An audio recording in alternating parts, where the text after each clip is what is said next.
Hello, everyone. Welcome back to another episode of Backstage Spotlight. We're joined today with JoAnn Hunter. Hello. Happy. I am so excited to have Nice you to on be for here. this Super You special. How are you? How have you been? I've been kooky, good, but good. I can't complain. I've just got back from Chicago where I was mounting a new piece called The Penelopead by Margaret Atwood. But I had my composer, so we added music, dance, and movement, and jump roping and silks. It was an incredible challenge, but it was so unique and fun. So I had a great time. That sounds amazing. So, for the people who don't really know much about Super You and need a bit like familiarizing with the show, would you like to introduce yourself and your role in the show, with the show and what you Well, do? I would love to. My name is JoAnn Hunter, and I am the director choreographer of Super You the musical. So amazing. And how did you start, like, embark on this journey? Oh my heavens. I would say about 7 years ago, Wow. about 7 years ago, I got a call from actually a casting director here in the city in New York who said, I really think you would be right for this. They had someone else attached to it, and I was being brought on as the choreographer. So I was like, well, send me the script. So I read the script. I go, oh, I like it. I liked it just because I love the idea that it makes you feel good, but it's about overcoming obstacles in your life, whether that be yourself or something else exterior, and so I started as a choreographer with another director who was fantastic, but the creative team just felt that that wasn't going in the direction that they wanted, and so they approached me to say, would you take the helm on both directing and choreographing? And I said, okay, well, let's talk about it. And so I've been with that project. I think that was about 7 years ago, maybe a little less. Maybe no, it's gotta be seven. And what a journey that show has been on in those 7 years. I mean, can you say how it started and like the developments that the show has had between that time? Oh my goodness. Well, it was before I came aboard, there was a whole different creative team. And it was a very different show, very, very different show. When I came aboard, Laura's was rewriting. I don't want to put words in her mouth. I feel like she was kind of co-writing this with someone else. And it was I think it was gently autobiographical for her. And it was a lot of turmoil, and I said to her, I go, I'm not interested in being this it's a female centric story, right? Which is wonderful, but I at the same time I said to her, I am not interested in dogging men or putting men down, or I was like, that doesn't interest me. I was like, to find your own power and your own belief in yourself, you don't put other people down. Yeah. That's not the right way to do it. So she had been working on the book, and we've been working together on the book, and we have done a couple of readings. We did a 3-week workshop here in New York right before 2020, the infamous 2020. We were slated to go into an off-Broadway theater called the Darrell Roth Theater in the spring of 2020. And of course, all things stopped. And in a way, it's probably a blessing because we still needed to work on the book and the material. So it actually was a blessing because we might not have been as successful as we hoped. So then we went back. We've done concerts just to get because Lords' music is fantastic, to get her music out there, and all this. It's they're anthemic, her music. And then we've done readings. We did a like a workshop in London year and a half ago, and then of course last fall? Oh my heavens. Yeah. We did that October. concert, Lyric, right, with you. Oh my goodness, that was, yes. And so now we are slated to go into Leicester Curve this coming fall. Wow. Yeah. Amazing. Amazing. So, Yes. what does the show mean to you, and how would you interpret it for people who don't know about the show? Like, what's the main message for you? Well, I think the main message is find believing in yourself. Do you know what I mean? And we all, I think so many people go through life, whether they've put an obstacle in front of them, or like I said, it's an exterior obstacle, whether they're made fun of because they don't fit into a mold, whether they just have an insecurity, whether it's home life. I think there's so many things that influence us and guide us in one direction or another in life. And what I love about the story is finding who you are, believing in who you are, right? And I mean, we use the word empower so much, which is a great word, but it's, I think sometimes when you overuse a word, it goes in one ear and out the other, at a point. But it's about believing in who you are and doing something with that. Try to better yourself, because when you better yourself, you better everything around you. And because the story revolves around a female, right? And she is a comic book artist, or wannabe comic book artist, and her brother also is a brilliant comic book artist, and they join forces to try to work together, and many things happen to her on her journey. And in doing that, she creates these other kind of comic book heroes, superheroines, if you wish to call them that. And they're basically, I think that we all have different parts of ourselves that we bring to different situations in life. And I think these four superheroines represent different moments that you need on your shoulder to maybe get you through a specific time, a situation in life. So what happens through the obstacles in her life and the conflicts, she is able to summon these superheroes, which she actually created. So they're all parts of her being. Sometimes we forget that we all have different parts of ourselves. We bring and we bring different parts of ourselves to different situations in life. So that's what makes us unique, as human beings, that we're not just one dimensional, we're multi-dimensional. And like I said, these superheroes are all female identifying. And like I said, I'm a woman, and I love that it's a female story, but it is not, doesn't mean it's not universal, Yeah. because no matter how you identify yourself, we've all gone through difficult times in life for whatever reason or another. We may not show it all the time. We think, they always say, what is it? The the grass is always greener. You always think, oh, Yes. that person has great. You don't know. You really don't know. So that's why I find the story to be quite universal in that respect, even though it does center around a female story. Yeah, such a relatable story and great for all audiences, of all ages as well. Absolutely, I completely agree. It's so colorful with these superheroes, but the story is beautiful, and the music is great, and the music is is accessible to a modern audience and to an older audience, because it's so melodic. It's really terrific. Lords' music is really wonderful. Yeah, it really is. So you, Lords, and Wendy are like the trio of dreams, and being in the room whilst you're all creating is just amazing. How do you find that process of working alongside those two fantastic women as well? They are great. You know what? I think we all, with the three of us, we've been working together for so much on this piece that we have a shorthand, and Lords and I have a real great shorthand. She knows when I'll say, doesn't work, doesn't make sense. And I'll say a few things. She goes, I understand what you're saying. And she goes back to the drawing board, or we finesse the music. And Wendy is such a genius also with music. And I'll say to her, that feels, that's wonky. That's a really wonky transition. I can we do something with that?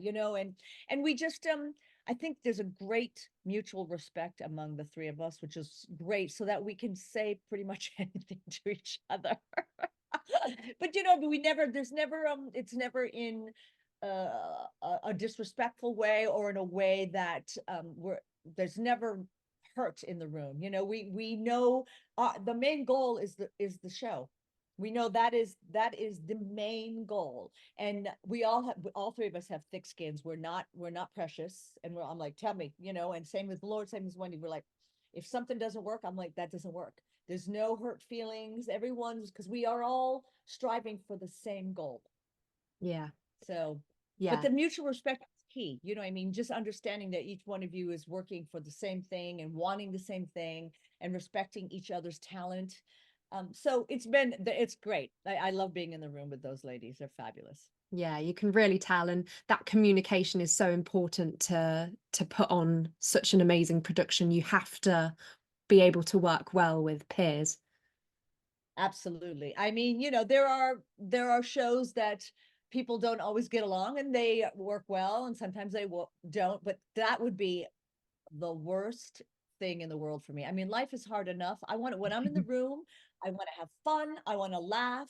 Listen, we are putting up a show. It's high pressure, but it's still show. It's play, and we get to do something that we've worked a great deal of our lives to do. And I thought, well, I mean, so it's more than just a job. It's a career. It's a love.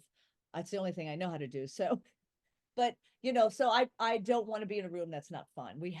Everyone has to be able to laugh at yourself, laugh with each other. It's so important to me because, like I said, life is hard enough out there.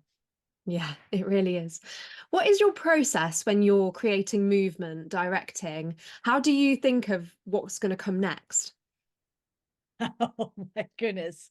How do I you know what I in in terms of movement, the book is quintessential. I look at the book, everything over and over again to understand, okay, why would I move this? How do I move this? What stylistically, where am I living? Music will be an influence to me. How do I get from point A to point B? I don't like to just do movement and choreography just to show off something. It has to forward plot. It has to have a meaning for both an audience, but also the actor, the dancer doing it, because they have to act just as much with their bodies as the actors who are acting with their words. So for me, that's how when I'm creating dance and musically, does it make sense? In directing, it's the book also. The book has to come first and going, this doesn't make sense, we're way ahead of them as an audience. I'll say, I feel like we're going to be ahead of them. The audience is going to be ahead of us. So finessing those moments and then figuring out where this world lies. And I work with Anna Luisa, who's the set designer, and Kate Hefner, who is doing all the projections. So we work closely together. Like I say to them, this is what I see. And then they start drawing.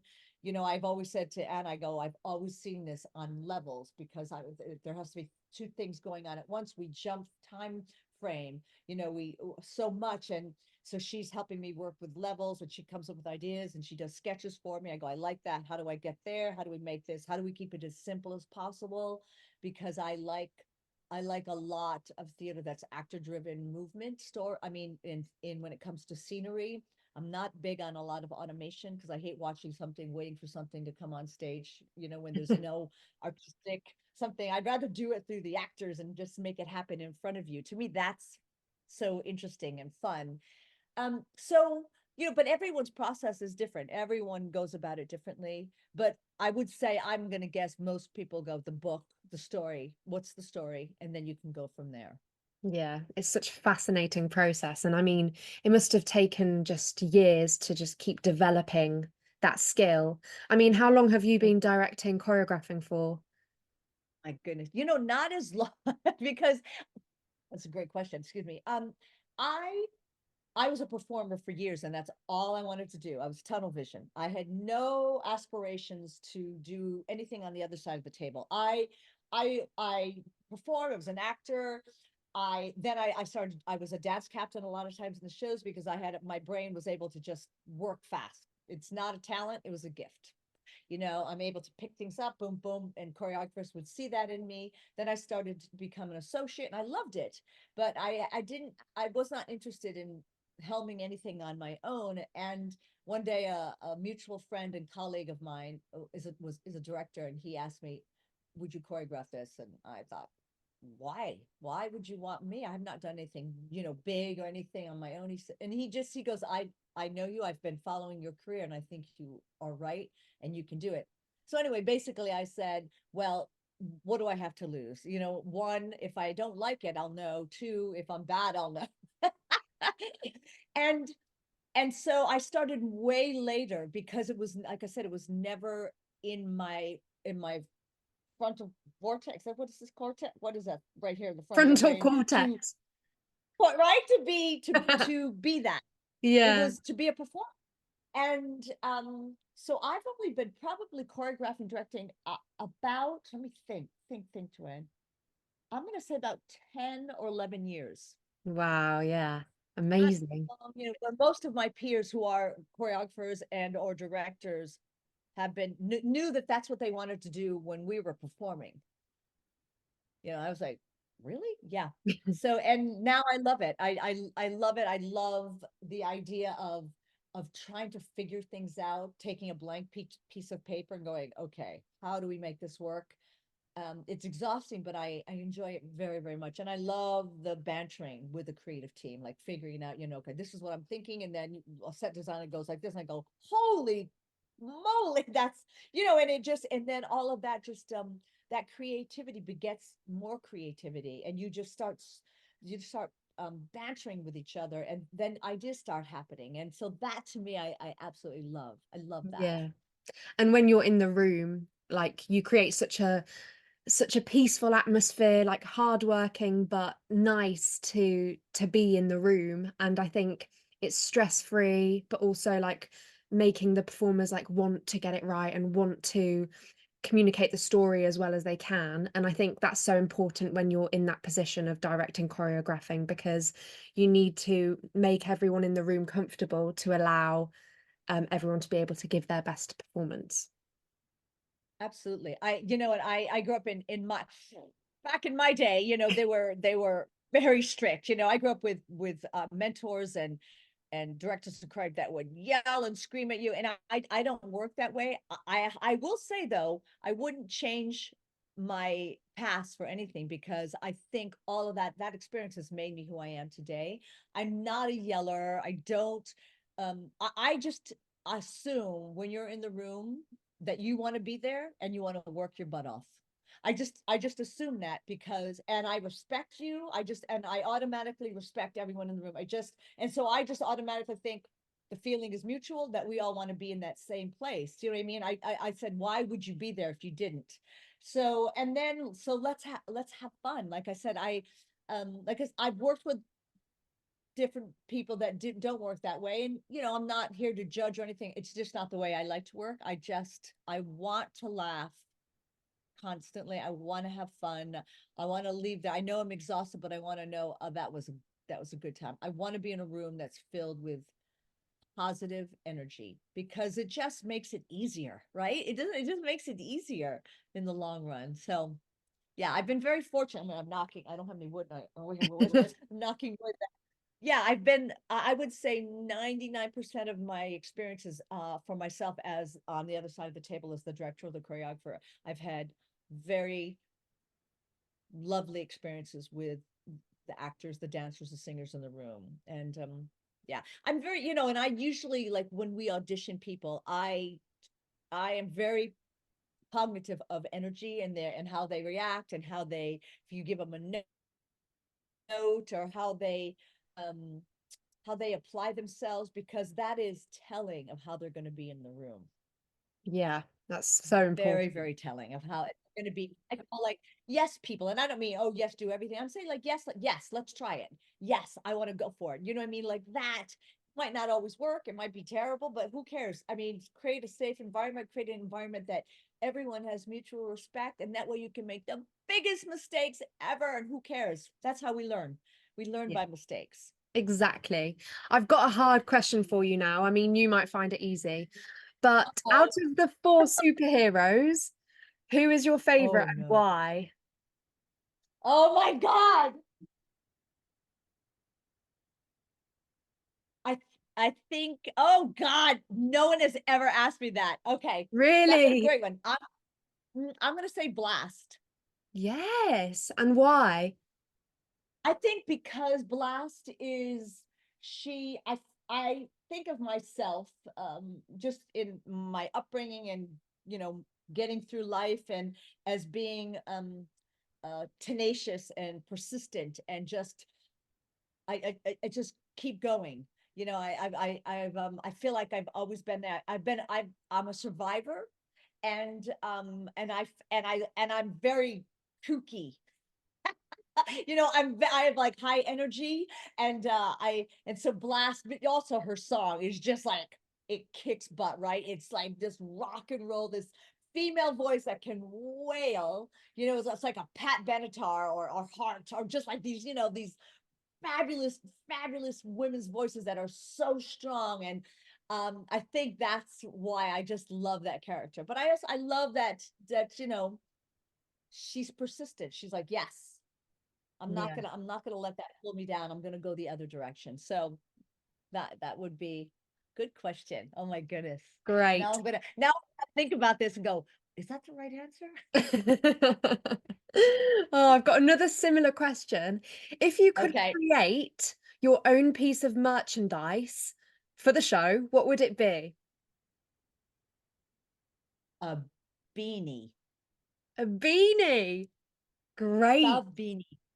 I have a gazillion baseball caps. I have them, and I've got because I get show swag all the time. But I love beanies because they're easy, right? They look good pretty much on every human being, I think anyway.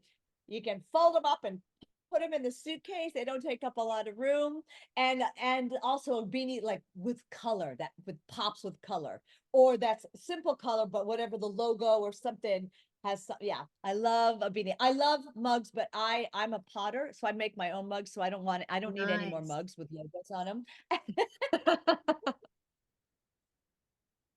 Oh, that's I brilliant. think So a beanie. a beanie. A Great. beanie. Let's get a Mhm. Super You beanie out there. Well, thank you so much, JoAnn. It's been amazing talking to you, and I hope that all the viewers have enjoyed their time listening.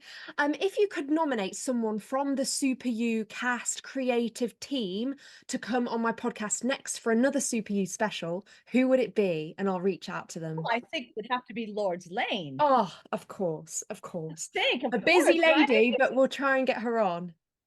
This is her baby. I would absolutely, absolutely. Yeah, we'll Yes. we'll try and get something in the diary. Listen, thank you so much. Thank you to everyone watching, and we'll see you in the next episode. Goodbye.